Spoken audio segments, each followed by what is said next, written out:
चलिए प्यारे मित्रों, आप सभी का यादगार एजुकेशन चैनल में हार्दिक स्वागत है। आज हम लोग फिर किरातार्जुनीयम महाकाव्य का प्रथम सर्ग का वाचन करते हुए अर्थ देखेंगे। प्रथम सर्ग के बारे में जानकारी लेंगे। आज श्लोक नंबर 39 पर हम लोग चर्चा करेंगे। 39 से 42 तक श्लोक का अर्थ सहित भाव देखेंगे। अब आप लोग इससे पहले द्रौपदी के बारे में देखे थे कि द्रौपदी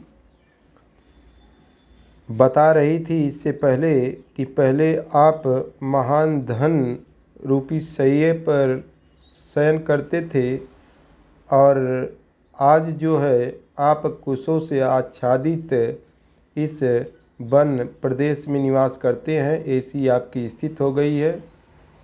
इस प्रकार द्रौपदी चर्चा कर रही थी। तो चलिए दोस्तों, आज 39 नंबर श्लोक का पहले वाचन करते हैं, फिर उसके बाद अर्थ देखते हैं। पुरोपनीतं नृपरामणीयकं दृजातिशेषेण यदेत दन्दसा तदद्यते वन्यफलासीन परम् परैति कार्ष्यं यशस समं वपुः। पुरोपनीतं नृपरामणीयकं दृजातिशेषेण यदेत दन्दसा तदद्यते वन्यफलासीन परं परैति कार्ष्यं यशसा समं वपुः। इस श्लोक में द्रौपदी बता रही है युधिष्ठिर के दीन दशा के बारे में कि पहले आप कहाँ सोते थे, आज कहाँ सोते हैं। आपका शरीर पहले कैसा था, आज कैसा हो गया है उन शत्रुओं की वजह से, दुर्योधन आदि की वजह से। उसके बारे में इस श्लोक में पूरा चर्चा की है। और इससे पहले शब्दों का हम लोग अर्थ देख लेते हैं। उपनीतम माने प्राप्त करा दिया गया था। हे निरपः माने हे राजा संबोधन है। रामणीयकम माने रमणीयता को या सुंदरता को प्राप्त थे। दृजातिशेषेण माने ब्राह्मणों के खाने से बचे अन्न के बाद करेगी आगे चल के। अंधसा माने अन्न द्वारा। अद्य माने आज, यानी वनवास की इस अवधि में। अद्य माने परैति माने प्राप्त हो रहा है। यशसा समम माने यश के साथ साथ। ते तत् वपु तुम्हारा वही शरीर। वन्य फलासीन माने जंगली फल खाने वाले आपका। परम कार्ष्यम अत्यंत कृशता को प्राप्त हो गया है। क्या? वपु, जो यह तुम्हारा शरीर है। दोस्तों, अब हम लोग चर्चा करते हैं कि कह रही है वपु माने शरीर, रामणीयकम माने रमणीयता को प्राप्त हो गया है। अब तुम्हारा पहले यही शरीर बहुत रमणीय लगता था, यानी सुंदर लगता था, लेकिन आज यही शरीर कृशता को प्राप्त हो गया है। परम कार्ष्यम परैति। परम माने बहुत अधिक, कार्ष्यम माने दुबले पतले, कृशता के परैति माने हो गया है। फिर से आइए एक नंबर से देखिए। पुरोपनीतम पहले। पुरोपनीतम माने पहले। उपनीतम नृप हे राजा पहले आप।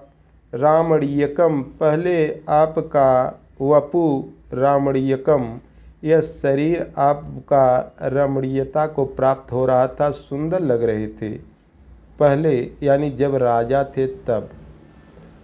और उस समय किस प्रकार खान पान था, भोजन था, उसके विषय में बता रही है। दृजातिशेषेण यानी ब्राह्मणों के बाद जो अन्न बचता था उसे आप खाते थे, इसलिए वपु रामणीयकम, इसलिए आपका यह शरीर सुंदर लगता था। यदेत दंदसा, अंधसा माने अन्न, यदेत इस प्रकार, अंधसा माने अन्न, अन्न यानी जब खाते थे ब्राह्मणों के बचने के बाद, यानी ब्राह्मण खा लेते थे उसके बाद आप जब अंधसा माने अन्न खाते थे, तदेव उसके बाद जब खाते थे तो उस समय आपका हे नृपः, हे राजा, आपका वपु माने रामणीयकम, आपका सुंदर शरीर था। उस समय आपका पूरा माने पहले आपका सुंदर शरीर था। फिर आ जाइए नीचे, तद्य, तद धन अद्य ते, तद धन अद्य माने आज, ते माने वे, ते माने वे, वन्य फलासीनम यानी आज आप वन के फल खा रहे हैं, बैर खा रहे हैं, अन्य वन के फल खा रहे हैं। वन्य फलासीन, और वन के फलों पर आसीन आज हो गए हैं, आज यही मिल रहा है।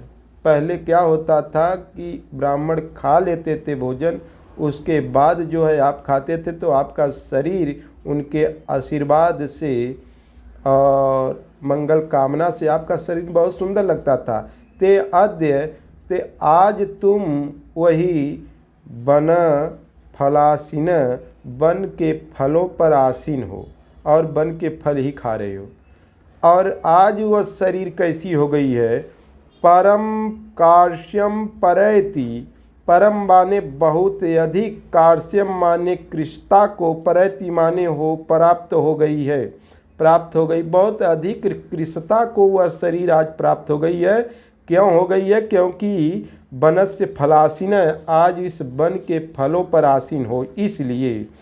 और वह कहें कि ठीक है, कह रहे हैं यशसा समम, यश के साथ साथ, यशसा समम, देखिए यशसा में तृतीया विभक्ति एक वचन है, यश के साथ साथ आपका यह शरीर कृष्णता को, परम कृष्णता को प्राप्त हो गया है, परम कृष्णता को प्राप्त हो गया है। इस प्रकार द्रौपदी कह रही है कि पुरोपनीतम निरपह रामणीयकम, द्रियातिशेषेण, द्रिज माने ब्राह्मण होता है, द्रियादिशेषण माने जो द्रियों से अशेष बचा हुआ खाना था, अंधसा माने अन्न, तदेव तब उसके बाद आप जब खाते थे, तदद्य तब आपका शरीर जो है ये वपु रामणीयकम, आपका वही शरीर जो है रमणीयता को प्राप्त होता था, सुंदर लगता था वह शरीर। लेकिन तदद्य, तद धन अद्य, आज वही शरीर, ते माने तुम्हारा, वन्य फलासीन, वन के फलों पर आश्रित होने के कारण, परम कार्श्यम परैति, परम माने आप लोग बहुत अधिक कृष्णता को, परैति माने प्राप्त हो गया है, किसके साथ साथ, यशसा समम, यश के साथ साथ तुम्हारा यह शरीर परम, परम माने बहुत अधिक कृष्णता को प्राप्त हो गया है। दोस्तों वाचन कर लेते हैं, हमारी जानकारी में आप समझ गए होंगे अर्थ कि पुरोपनीतम नृपरामणीयकम जिद्रियातिशेषेण यदेत दंदसा, तदद्यते वन्य फलासीनय परम, परैस्ति कार्श्यम यशसा समम बपु। उपनीतम मन प्राप्त कर लिया था, हे निरपह माने हे राजा, रामणीयकम माने रमणीयता को, द्रिजति शेष, द्रिज माने ब्राह्मणों के खाने के बाद जो अन्न बचता था, अंधसा माने अन्न द्वारा, अद्य माने आज, यानी आज का मतलब क्या है, आज कहाँ पर है, दैत्यवन में। अब वनवास की इस अवधि में परैति माने प्राप्त हो रहा है, यश साथ समम माने यश के साथ साथ कृष्णता को आपका शरीर प्राप्त हो रहा है।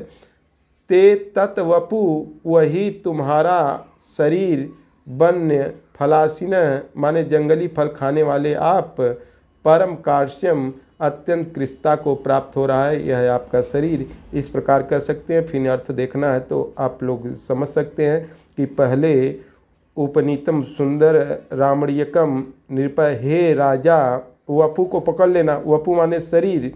हे राजा, पहले आपकी शरीर सुंदर लगती थी। क्यों लगती थी? क्योंकि द्विज के खाने के बाद, द्विजाति शेष माने ब्राह्मणों के खाने के बाद, अंधसा माने अन्न, तदेव माने तब, आपकी शरीर वपु रामणीयकम, तब शरीर आपकी सुंदर लगती थी। तदद्य ते आज, ते तदद्य, आद्य माने आज, ते माने वे, वन्य फलासीन, आज आप फल पर ही आसीन हैं, वन के फल ही खा रहे हैं, इसलिए आपकी यही वही शरीर परम माने बहुत अधिक, कार्श्यम माने कृष्णता को, कमजोरी को, परैति माने प्राप्त हो रही है। वह भी किसके साथ? यशसा समम, यश के साथ साथ आपकी वह शरीर परम कृष्णता को प्राप्त हो रही है। दोस्तों समझ में आ गया होगा हमारी जानकारी में। आगे श्लोक चलते हैं, 40 श्लोक नंबर। अनारतम यो मणिपीठ साइना वरंजयद्राज शिर सरजाम रजः निषीद तत्तो चरणो वनेषु ते मृग द्रिजालुन शिखेषु वहिर्श्याम।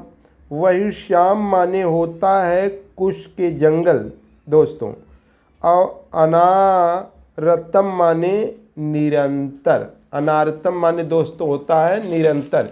तो निरंतरता का बोध कराने के लिए अनारतम माने निरंतर, इस प्रकार आप कह सकते हैं अनारतम। तो हम लोग पहले इस शब्दों का अर्थ देख लेते हैं। अनारतम माने निरंतर, मणि पीठ साइनो माने मणि खचित पीठ पर शयन करने वाले, और राज सिर सरजाम, रजह माने प्रणाम निवेदनार्थ झुके हुए राजाओं का शीर्षस्थ मालाओं की पराग धूलि, इतना बड़ा अर्थ है।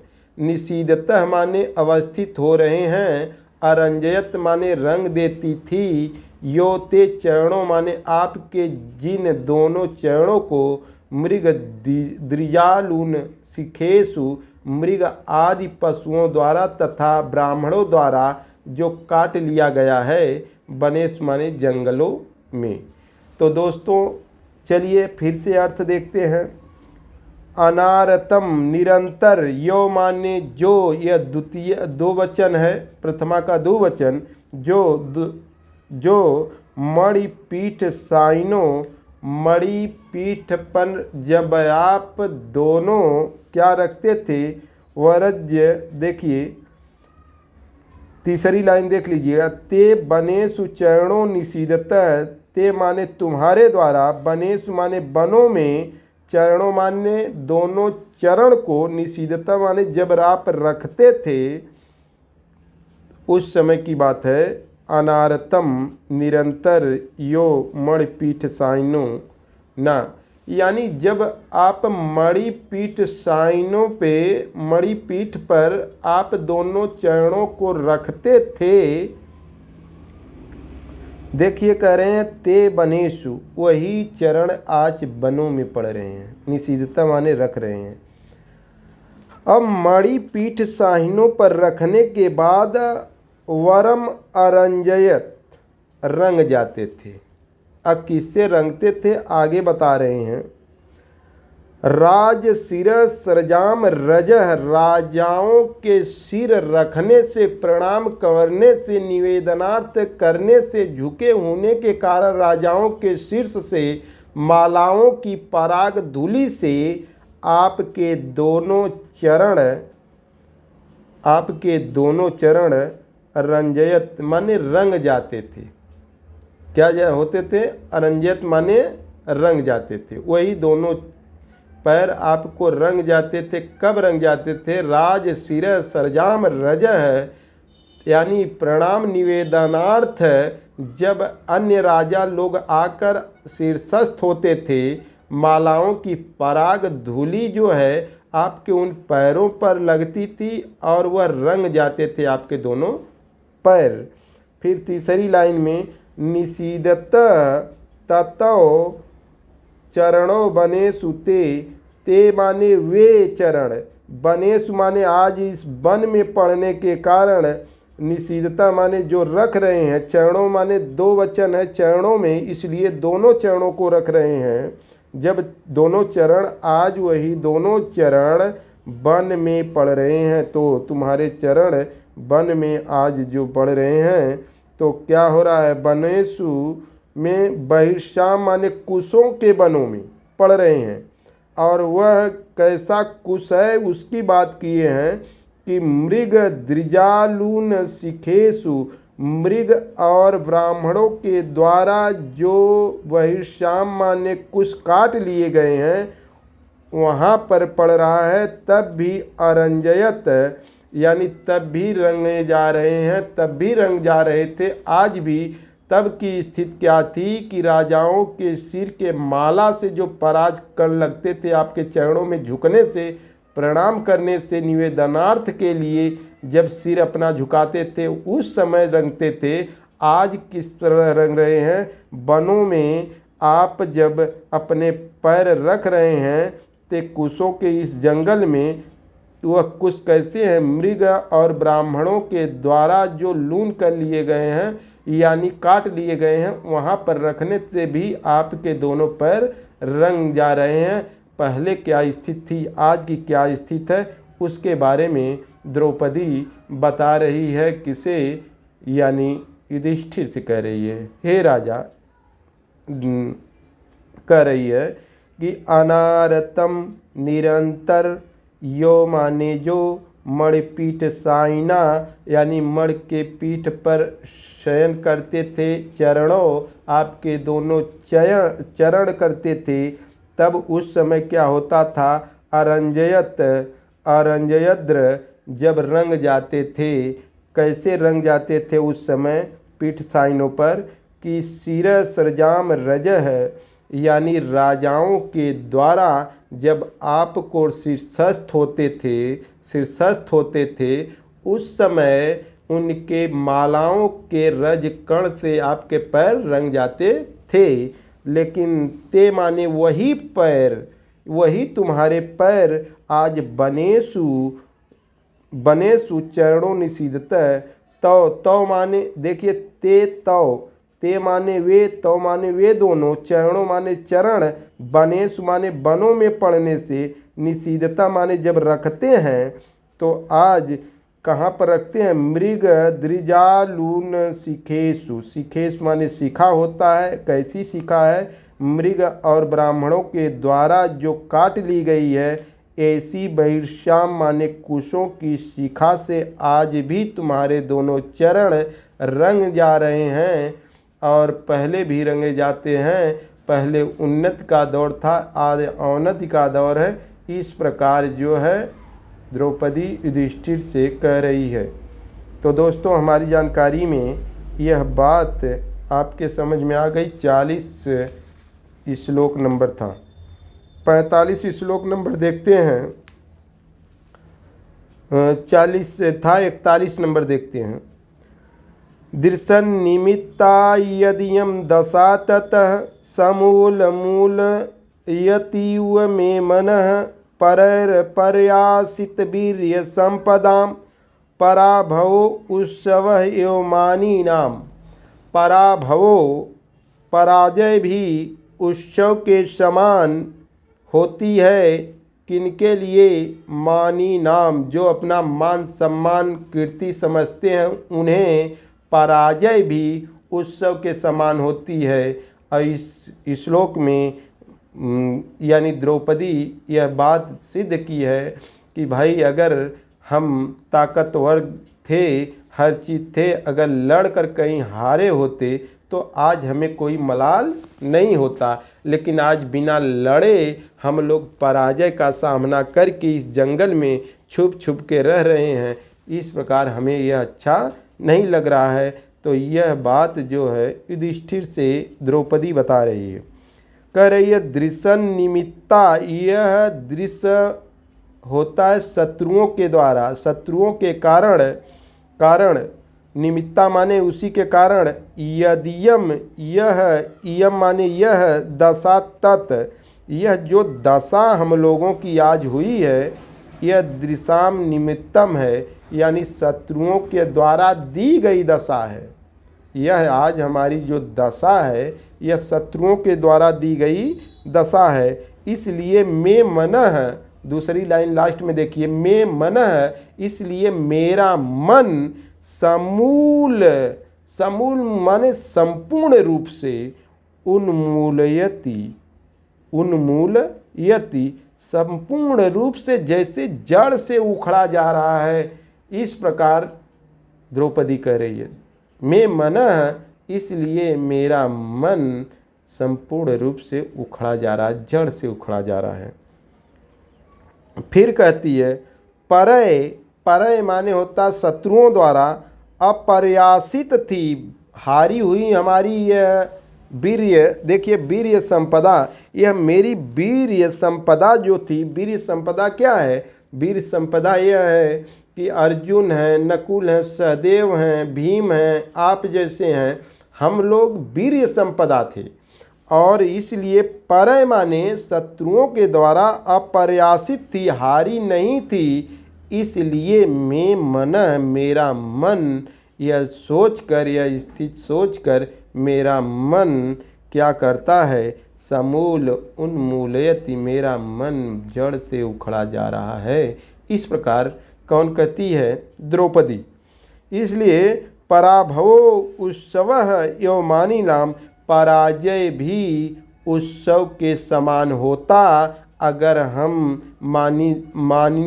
यहाँ पर मानी नाम, मान सम्मान समझने वाले, मान सम्मान रखने वाले लोगों के लिए पराजय भी उत्सव के लिए होता। जैसे दोस्तों ग्राम में अगर कोई, जैसे कहीं पर आपका दुश्मन अगर आपको उल्टा सीधा कहता है, आप उस योग्य हैं जवाब देने योग्य, अगर नहीं दे पाते हैं, घर की औरतें अगर कहें कि सामने वाले से क्यों नहीं आज यहाँ पर आकर बिगड़ रहे हैं, जैसे सामने वाले से क्यों नहीं आप वहाँ पर फरिया लेते हैं, तो आपको यह कचोटता की सही बात है, इसकी बात सुनने से अच्छा वहीं पर हम फरिया लेते, तो यहाँ पर वहीं पर बल्कि अपना औकात देख लेते।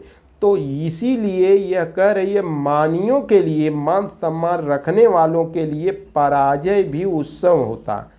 आज पराजय भी होता हम लोगों का तो हम उत्सव मनाती। अगर दुर्योधन कुछ बोला इस प्रकार हमको बेइज्जत किया, शायद हम मार कराती और हार जाती, लड़ाई होती, हम लोग हार कर इस तरह जंगलों में इधर उधर भटकते हैं, तो हमको हमारे मन को बड़ा संतोष होता। और पराजय मैं समझती हूँ, पराजय भी उत्सव मनाती, पराजय भी हो जाता हम लोगों का तो उस समय उत्सव मनाती। और मानियों का यही होता है, मान सम्मान रखने वालों का, जो मानी नाम है, जो बुद्धिमान है, मनस्वी हैं, उनके लिए पराजय भी उत्सव होता है, पराजय भी उत्सव होता है। वेरी वेरी मोस्ट इम्पॉर्टेंट सूक्ति है, पराभव उत्सव योमानी नाम, पराजय भी उत्सव होता स्वाभिमानियों के लिए, स्वाभिमानी लोगों के लिए पराजय भी उत्सव होता है। दोस्तों हमारी जानकारी में यह बात आप लोग समझ गए होंगे, एक बार वाचन कर लीजिए। दृशाम निमित्ति माने यह दशा आज जो हुई है शत्रुओं के कारण हुई है। यदि यम दशा तत्, यह जो दशा आज हम लोगों को मिली है यह शत्रुओं के कारण मिली है। इसलिए मैं मन माने मेरा मन समूल रूप से जड़ से जैसे उखड़ा जा रहा है, यह बात सोचकर अब परय शत्रुओं द्वारा, यहाँ पर परय शत्रुओं द्वारा अपर्यासित थी हमारी वीर्य संपदा, हमारी वीर्य संपदा, वीर लोक की संपदा जो है यही हमारी संपदा अपर्यासित थी। परय माने शत्रुओं से, यानी उससे अगर कहीं लड़े होते पर्यासित हो जाते, लेकिन अपर्यासित है, पर्यासित हो जाते तो चलता, परास्त हो जाते तो, पर्यासित माने परास्त हो जाना, अपर्यासित माने जो परास्त नहीं हुए हम लोग युद्ध में, हमारे पास वीर संपदा थी लेकिन पराजित नहीं हुए, फिर भी आज हम लोग यह कौन दिया है दशा, दृशा निमित्तम, शत्रुओं के कारण यह दशा है। इसलिए द्रौपदी कहती है कि पराभव, पराजय भी को हम उत्सव की तरह मनाती, क्योंकि स्वाभिमानियों के लिए पराजय भी उत्सव होता है। लेकिन तो हम तो बिना लड़े जो है, बिना लड़े आज जंगल जंगल भटक रहे हैं, कैथा खा रहे हैं, बहीर खा रहे हैं, इस प्रकार सोच रही है। इसलिए यह किससे कह रही है? युधिष्ठिर से इस प्रकार कह रही है कि पराजय भी उत्सव मनाती हैं, क्योंकि स्वाभिमानियों के लिए यह ठीक है। और दोस्तों हम लोग बात करते हैं दिशा निमित्ता। अच्छा 42 नंबर। विहाय शांतिम नृपधाम तत्पुनः प्रसीद संदेयी बदाय विदिशाम व्रजन्ति शत्रून् वधूय निष्पृहा समेन सिद्धिं मुनियो न भूभृत। भूभृत माने होता है पहाड़ भी, और भूभृत राजा। यहाँ पर राजा युधिष्ठिर के लिए भूभृत शब्द आया है, पूछ देता है भूभृत। तो दोस्तों चलिए, विहाय शांतिम नृपधाम तत् पुनः कह रहे हैं। विहाय माने छोड़कर, हम लोग इसका देख लेते हैं, अर्थ देख लेते हैं सभी। अच्छा दिशन निमित्ता यदि दशा तथा। चलिए, और हम लोग इसका जो है सब शब्दों का अर्थ देख लीजिए। हे नृप, हे राजा, शांति विहाय, शांति मार्ग को छोड़िए। शांति विहाय तत्धाम माने उस प्रख्यात तेज को धारण कीजिए।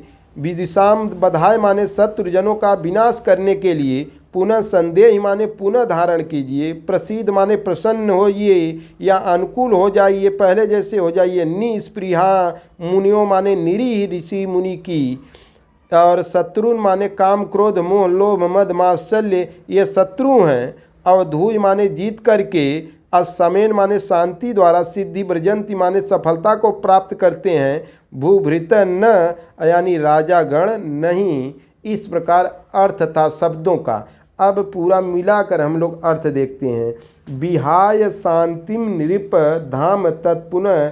नृप लिखा है, एक बार भी युधिष्ठिर को नहीं कही कि हे पति देव, हे स्वामी, यह नहीं। नृप या नरदेव इस प्रकार का संबोधन कर रही है। कौन? द्रौपदी।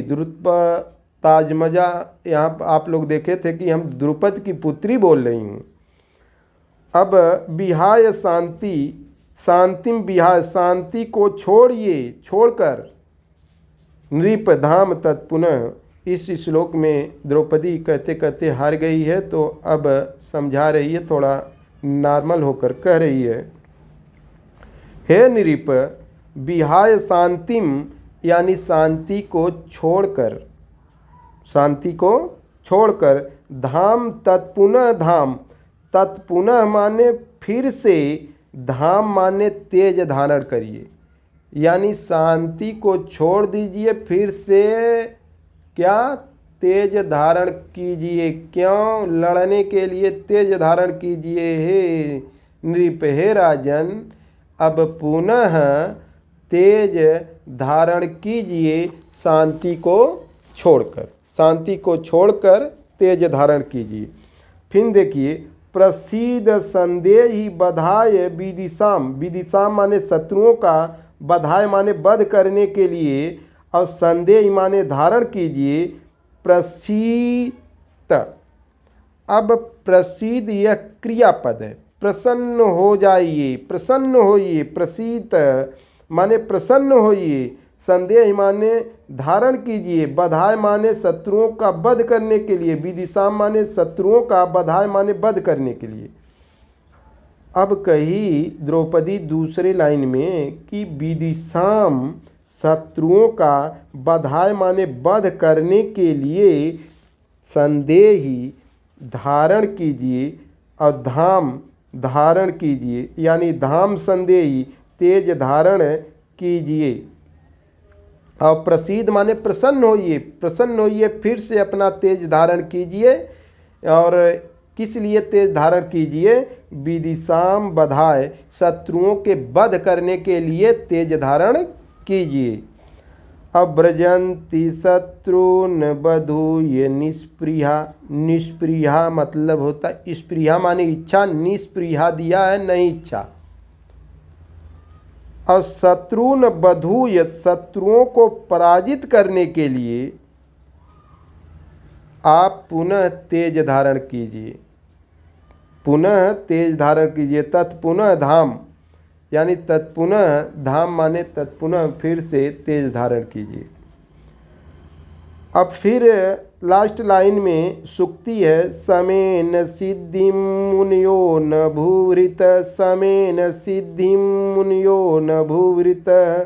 निष्प्रिया जो इच्छा नहीं रखते हैं उन्हें निष्प्रिया कहते हैं। समेन माने शांति के मार्ग द्वारा सिद्धिम जो है सिद्धि प्राप्त होती है। मुनयो मुनि लोगों को जो स्पृहा नहीं करते, इच्छा नहीं करते हैं तब करते हैं। ऐसे मुनि लोगों को क्या करते हैं? ऐसे मुनि लोग जो इच्छा नहीं करते हैं वह शांति का मार्ग अपनाते हैं, सिद्धि प्राप्त करना चाहते हैं। कौन करना चाहते हैं? शांति और सिद्धि और इच्छा कौन नहीं रखते हैं? तीनों काम कौन नहीं करते? मुनयो।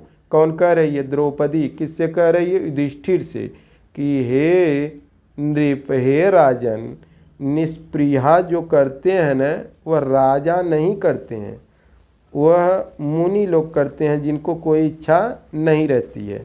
असमेन माने शांति के, सिद्धि माने सिद्धि, शांति का मार्ग, सिद्धि को प्राप्त करना मुनियों के लिए ठीक है।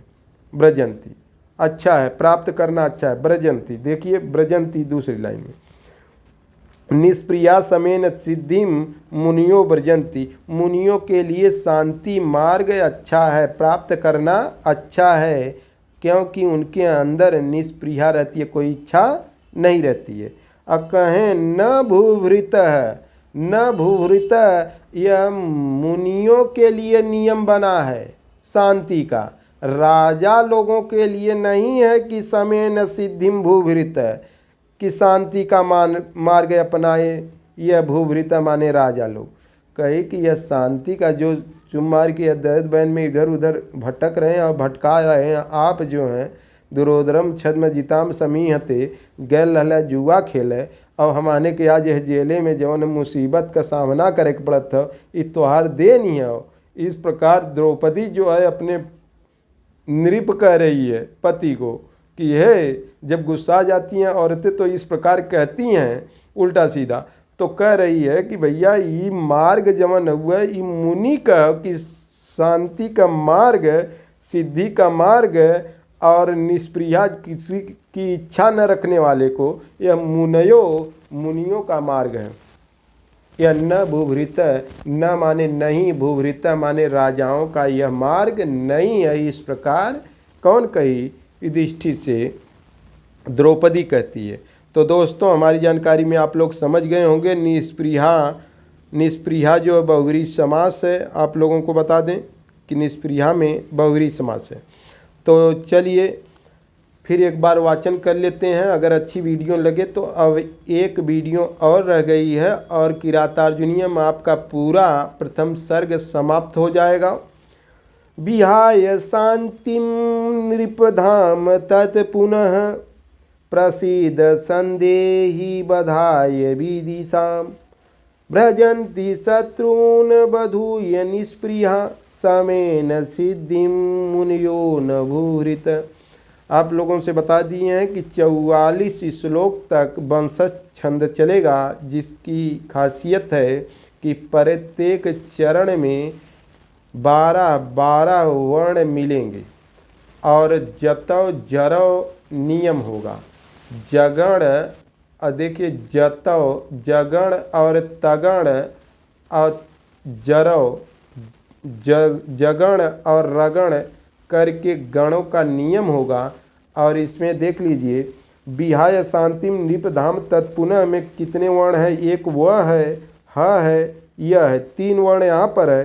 शांतिम में देख लीजिएगा 2 ठे है, 3 2 5 ठे, नृप में 2 ठे हैं, 5 2 7, धाम में जो है 2 ठे हैं, 7 2 9, और तत् पुनः 9 3 11 तपन, तो यहाँ पर 12, तो हो गए 9 3 12। तो हर लाइन में 12 12 वर्ण जो है जतो जरो करके गणों का क्रम होगा और हर लाइन में 12 12 वर्ण होंगे और वह वंशज छंद एक श्लोक से लेकर 44 तक और 45वां श्लोक जो है पुष्पिताग्रह छंद में होगा और 46वां जो है मालिनी छंद में। तो दोस्तों अगर ये वीडियो अच्छी आपको लगे, समझ में आया हो कुछ अर्थ, तो अगली वीडियो प्राप्त करने के लिए आप सब्सक्राइब कर लीजिएगा चैनल, और फिर मिलते हैं आपसे अगला वीडियो लेकर। तब तक के लिए नमस्कार।